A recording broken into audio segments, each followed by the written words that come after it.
यह कथा श्री हरिवंश पुराण से ली गई है। वीडियो शुरू होने से पहले वीडियो को लाइक, चैनल को सब्सक्राइब कर लीजिए। श्री राम की कृपा सदा आपके परिवार पर बनी रहेगी। कमेंट में जय श्री राम जरूर लिखे। भगवान श्री राम का अपने भक्त हनुमान से युद्ध भी हुआ था। यह युद्ध उस काल के सम्राट ययाति के कारण हुआ था। ययाति प्रजापति ब्रह्मा की पीढ़ी में हुए थे। ययाति की दो पत्नियां देवयानी और शर्मिष्ठा थीं। देवयानी गुरु शुक्राचार्य की पुत्री थी, तो शर्मिष्ठा दैत्यराज वृषपर्वा की पुत्री थीं।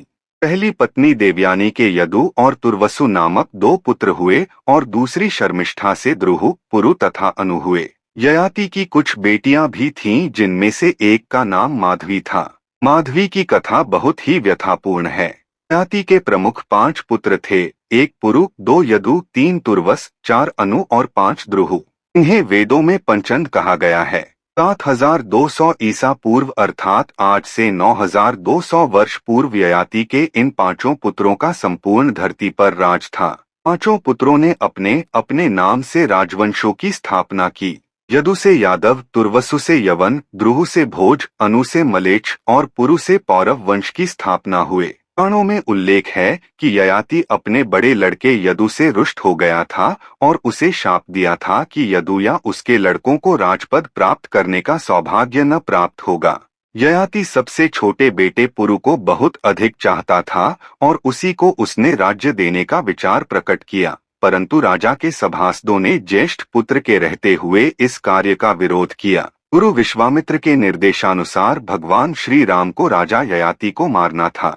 संकट की इस घड़ी में राजा ययाति ने श्री हनुमान जी से शरण मांगकर चतुराई का परिचय दिया। श्री हनुमान ने माता अंजनी के आदेश पर राजा ययाति को उनकी रक्षा करने का वचन दे दिया, क्योंकि श्री हनुमान जी भी महाज्ञानी और चतुर थे। राम से भी बढ़कर श्री राम का नाम है। यह तो तय था कि श्री हनुमान जी अपने आराध्य पर अस्त्र या शस्त्र नहीं उठा सकते थे। ऐसे में हनुमान जी ने किसी तरह के अस्त्र शस्त्र से लड़ने के बजाय भगवान श्री राम के नाम को जपना शुरू कर दिया। राम ने जितने भी बाण चलाए सब बेअसर रहे। ऐसे में विश्वामित्र भगवान हनुमान की श्रद्धा भक्ति और रक्षक को दिए वचन को देखकर विस्मित रह गए और हनुमान जी की इस भक्ति को देखने हुए उन्होंने भगवान राम को इस धर्म संकट से मुक्ति दिलाई। उन्होंने श्री राम को युद्ध रोकने का आदेश देकर राजा ययाति को जीवन दान दिया। इस तरह से दोनों के ही वचन की रक्षा हो गई। ब्रह्मास्त्र। हनुमान जी को जब मिला मृत्युदंड, भगवान राम जब राज सिंहासन पर विराजमान थे, तब नारद ने हनुमान जी से विश्वामित्र को छोड़कर सभी साधुओं से मिलने के लिए कहा।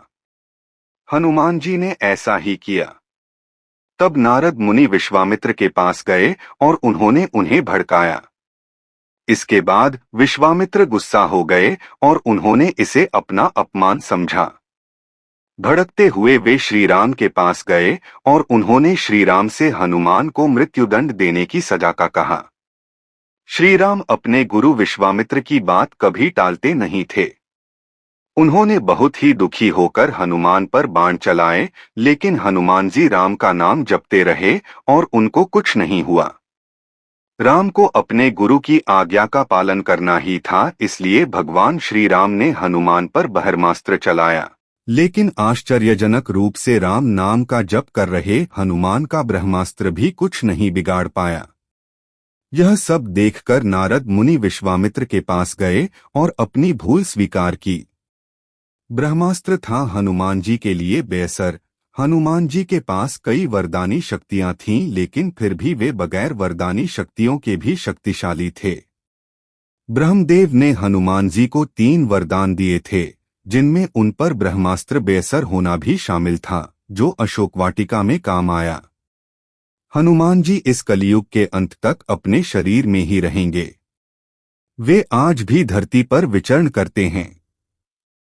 चारों जुग प्रताप तुम्हारा, है प्रसिद्ध जगत उजियारा। संकट कटै मिटै सब पीरा, जो सुमिरै हनुमत बलबीरा। अंतकाल रघुवरपुर जाई, जहां जन्म हरिभक्त कहाई। और देवता चित्त ना धरई, हनुमत सेई सर्व सुख करई। इसी तरह के वीडियो के लिए चैनल को सब्सक्राइब कर लीजिए।